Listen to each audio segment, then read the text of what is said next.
ஆக்சுவலா இந்த படத்தை பார்த்து முடிச்ச பின்னால எனக்கெல்லாம் டவுட்டே வந்துருச்சு. ஒருவேளை நமக்கு மட்டும் வேற ஏதோ ஒரு கங்குவா போட்டு காட்டிட்டாங்களோ அப்படின்னு. ஏன்னா இந்த படத்தோட ப்ரொடியூசர் ஞானவேல் ராஜா என்ன சொல்லியிருந்தாருன்னா, 2:30 மணி நேரம் ஓடுற இந்த படத்துல 2 மணி நேரம் 10 நிமிஷத்துக்கு முழுக்க முழுக்க கூஸ் பம்ஸா தான் இருக்கும் அப்படின்னு சொன்னாரு. அண்ட் நடிகர் சூர்யா ஒரு ஸ்டேஜ்ல என்ன சொல்லியிருந்தாருன்னா, இந்த படத்தோட விஷயத்தை பார்க்கும்போது மொத்த இந்திய சினிமாவுமே வாயை பொழந்துட்டு தான் பார்ப்பாங்க.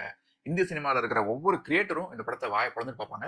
இதை நான் ரொம்ப ஹம்பிளா சொல்றேன்னு சொன்னாரு. ஆனா வாயை பொழந்துட்டு பார்க்குற மாதிரிலாம் அப்படி எந்த விஷயம் இந்த படத்துல இல்ல. Any creator, any director in Indian film industry வாயை பொழந்து பார்க்க போறாங்க. நான் ரொம்ப தாழ்மையா, ரொம்ப பணிவா, ரொம்ப அடக்கமா சொல்றேன். இது போக தனஞ்சயன் அவர்களும் அவர் பங்குக்கு அடிச்சு விட்டாரு. இந்த படம் ரிலீஸ் ஆகி 1 மாசத்துக்கு இந்தியா மட்டும் இல்ல உலகம் முழுக்கவே கங்குவா பத்தி மட்டும் தான் பேசுவாங்க அப்படின்னு சொன்னாரு. டெஃபினட்டா எனக்கு பெரிய நம்பிக்கை என்னன்னா, அக்டோபர் 10th வரும்போது ஒரு மாசம் ஃபுல்லா talk of the world will be Kanguva. அதை நான் guarantee. Talk of the world, நான் சொல்றது இந்தியா மட்டும் சொல்ல, talk of the world will be Kanguva தான். அவர் சொல்றதும் உண்மைதான். ஆனா 1 மாசம் இல்ல, இந்தியன் 2 படம் மாதிரி பல மாசத்துக்கு நம்ம மக்கள் இந்த படத்தை பத்தி பேசலாம் போறாங்க, மீம்ஸ்ல வச்சு செய்யதான் போறாங்க.